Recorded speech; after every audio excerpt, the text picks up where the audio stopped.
Final day চলে এসেছে, D day. TC থেকে দেখলাম যে আগে আমরা এখানেই আসতাম, দেখে তো চেনা চেনা লাগছে না।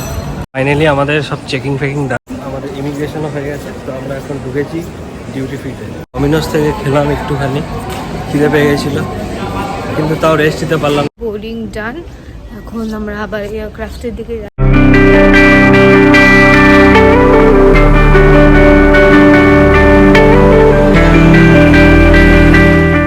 হ্যালো ক্রিঞ্জ ফ্যামিলি, তো কেমন আছো তোমরা? তো welcome to the new blog. দুদিন আগে আমরা যে ব্লগটা পোস্ট করেছি সেটা দেখেছো, দিল্লিতে গেছিলাম। ফাইনাল ডে চলে এসেছে, ডি ডে। এটা হচ্ছে আমার টিটি। ওইদিকে আছে, আর এখানে সবাই আমাদের ছাড়তে এসেছে। এখানে ব্রুনোও আছে। ব্রুনো যাচ্ছে না, বাট আমরা যাচ্ছি এতগুলো লাগেজেস নিয়ে। অ্যান্ড চলো অকওয়ার্ডলি ব্লগটাকে স্টার্ট করি। হ্যালো গাইস, এখন বাজছে রাত 9টা। আমাদের এতক্ষণে আমাদের ব্যাগেজ ড্রপিং, ফির সিকিউরিটি চেকিং, এগুলো সব এতক্ষণে কমপ্লিট হলো। আর আমাদের এতটা এক্সস্টেড লেগে গিয়েছে, লাইক অলমোস্ট 2 আওয়ার্স কি তার থেকেও বেশি আমরা ওখানে স্পেন্ড করলাম। করার পর আমরা এখন ফুড কোর্টে এসে আমি নিয়েছি এগ চিজ ম্যাগি, আর শুভ্র নিয়েছে এগ ম্যাগি, আর এখানে আছে হচ্ছে কি আমার মোকা, ফ্রাপেচিনো আর শুভ্রর কোল্ড কফি। তো উই আর হ্যাভিং দিস। তারপরে এখন যেহেতু বেজেছে 9টা, এটা পর আমাদের সময় নেই বেশি। উইল কমপ্লিট দিস আর ডিরেক্টলি আমরা বোর্ডিং গেটের দিকে চলে যাব। আর আমাদের এখন নেক্সট ফ্লাইট হচ্ছে ফ্রম কলকাতা টু দিল্লি। তো দিল্লি অবধি স্টে টিউনড উইথ আস। আমরা জাস্ট ছবি তুলবো বলে কাউন্টারে এসেছিলাম, ঠিক আছে। তারপর দেখি যে বোর্ডিং অলরেডি শুরু হয়ে গেছে। ফার্স্ট টাইম এবার যে আমাদের হিস্ট্রিতে, আমাদের ট্রাভেলিংয়ের হিস্ট্রিতে যে আমাদের এত জলদি বোর্ডিং হয়ে গেছে। হ্যাঁ, তো তাড়াতাড়ি আসলাম, একটা সেলফি তুলে ইনস্টাগ্রামে দেখেনি, ঠিক আছে।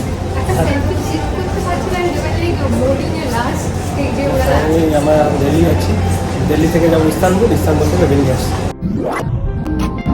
তো আমরা এখন ফ্লাইটে বোর্ড করে দিয়েছি, আমরা এখন ফ্লাইটে বসে আছি। একটুক্ষণের মধ্যেই টেক অফ করা স্টার্ট হবে। যেখানে শুভ্র বিজি উইথ ফোন, আর আমিও এখানে বসে আছি, ওয়েট করছি যে আমাদের 10:30টায় ফ্লাইট টেক অফ করার কথা। তো লেটস সি যে কখন করে। 10:07 বাজে। 10:07 বাজে। ওরা বলেছে যে আগেও হতে পারে। তো আমরা ল্যান্ড করে গেছি দিল্লিতে। তো এত ফাস্ট সব কিছু হয়ে গেল, কিছু বোঝাই গেল না।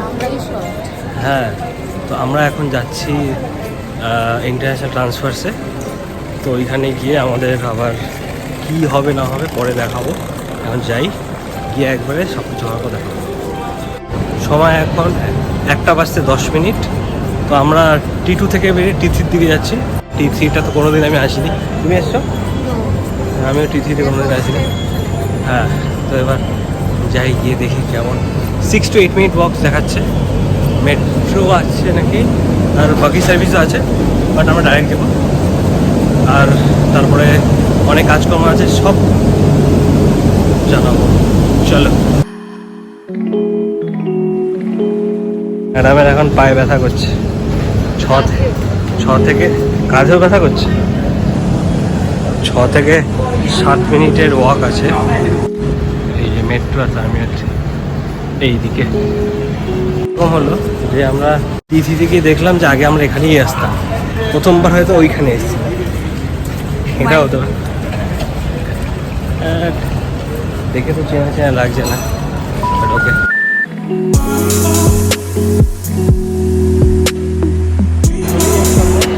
ডিপার্চারের দিকে যাবো আমরা, বাট আমরা একটা কাজ করে নিয়েছি, সেটা হচ্ছে ফরেন এক্সচেঞ্জের টাকা আমরা একটু কনভার্ট করে নিয়েছি। তো ভালোই রেট দিয়েছে আজকে, তো 99.47। তো আমরা যা টাকা দিয়েছি অলমোস্ট সেম টাকা পেয়েছি। এনিওয়েজ, চলো এখন যাই আমরা ডিপার্চারে ইন্টারন্যাশনাল ট্রান্সফার করতে। চলো বাই। ভেবেছিলাম T3 মানে নতুন কোনো টার্মিনাল, বাট আনফর্চুনেটলি দেখলাম যে T3 থেকে যে দিল্লির ব্লকটা আছে ওখানেও দেখতে হবে T3 থেকেই আমরা ডিপার্চার করেছি। তো আমরা এখন T3তে আছি। তো আমাদের সিকিউরিটি চেকিং হয়ে গেছে, সিকিউরিটি চেকিং না আছে, মানে এন্ট্রি হয়ে গেছে। টার্কিশ এয়ারলাইন্সের কাউন্টারে আছে, ওখানে গিয়ে আমরা এখন আমাদের পরের জার্নির যে টিকিটটা আছে ওটা কালেক্ট করবো। তো দেখতে থাকো ব্লগ, আর লাইক শেয়ার সাবস্ক্রাইব। তো আমরা যা বলেছিলাম টার্কিশ এয়ারলাইন্সের কাউন্টারে গিয়ে ওখান থেকে কালেক্ট করবো, কিন্তু সেটা হবে না। আমাদেরকে টার্কিতে গিয়ে টার্কিশ এয়ারলাইন্সের যে বাদবাকি বোর্ডিং পাস থাকে ওটা কালেক্ট করতে হবে, কিন্তু আমাদের যে লাগেজটা আছে that will directly go to Vilnius. এখন আমি ইমিগ্রেশনের বাইরে বসে আছি, আমি এখন লাগেজ নিয়ে বসে আছি। এবার যাবো ইমিগ্রেশনে গেলে অল সেট, তো তারপর আবার 6:30টার সময় ফ্লাইট। এখন টাইম হচ্ছে 1:20, তো হাতে অনেক টাইম আছে, তো একটু রেস্ট নেওয়ারও ইচ্ছে আছে, কিন্তু দেখা যাক, কারণ ইমিগ্রেশন ওখানে লাইনটা প্রচুর লম্বা। আই ডোন্ট নো যে আমরা কতটা রেস্ট পাবো, আর পিঠের ব্যাগগুলো একটু ভারী আছে, তো let's hope for the best. দেখা যাক যদি তাড়াতাড়ি হয়ে যায়। চলো, এরপরে ইমিগ্রেশনের পর দেখা হচ্ছে, আর যদি কোনো আপডেট থাকে। আমাদের ইমিগ্রেশনও হয়ে গেছে, তো আমরা এখন ঢুকেছি ডিউটি ফ্রিতে। চলো দেখি ডিউটি ফ্রি কেমন।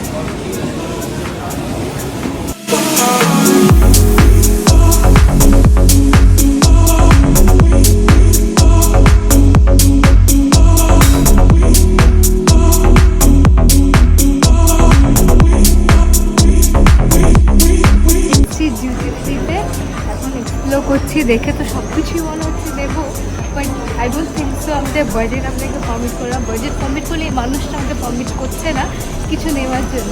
তো আমরা এখন যাবো, কোনো কিছু যদি রিফ্রেশমেন্ট নেওয়া যায় তো উইল হ্যাভ সাম, তারপরে will wait for the flight, because এখন বাজছে 2:51 আর আমাদের নেক্সট ফ্লাইট 6:25।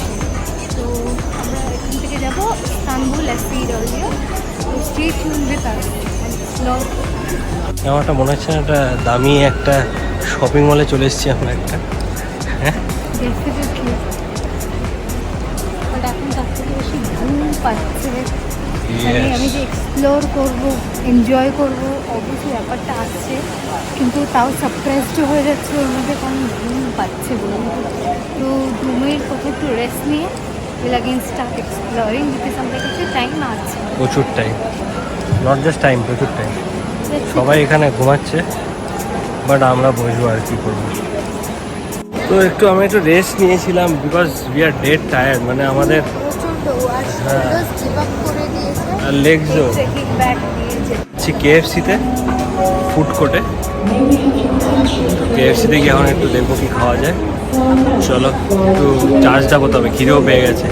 আর এখন সময় হচ্ছে 3:20, আর আমাদের ফ্লাইট আছে, বোর্ডিং স্টার্ট হবে 5:45 থেকে।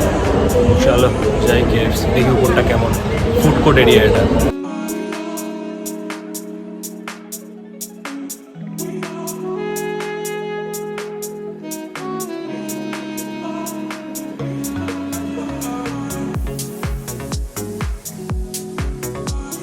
আমাদের খাওয়া দাওয়া কমপ্লিট হয়ে গেছে। আমরা ডমিনোস থেকে খেলাম একটুখানি, খিদে পেয়ে গেছিলো, কিন্তু তাও রেস্ট দিতে পারলাম না, বিকজ ঠিক হলো না রেস্ট। হ্যাঁ, তো আমরা এখন একটা প্ল্যান করলাম যে গেটের ওখানে যাব। হ্যাঁ, গেটের ওখানে রেস্ট নেবো, কারণ ওটা সাইলেন্ট জোন ছিল, ওখানে কোনো অ্যানাউন্সমেন্ট হবে না। চলো লেটস গো। তো এখানে আমাদের এখন আবার বোর্ডিং ডান, এখন আমরা আবার এয়ারক্রাফটের দিকে যাচ্ছি। Heading towards Istanbul now. Boarding and all সব কমপ্লিট, এখন ফ্লাইটে গিয়ে at last we can slip. একটু ঘুমাবো, তাছাড়া দেখবো কী কী খাওয়া যায়, ভিতরটাও দেখবো।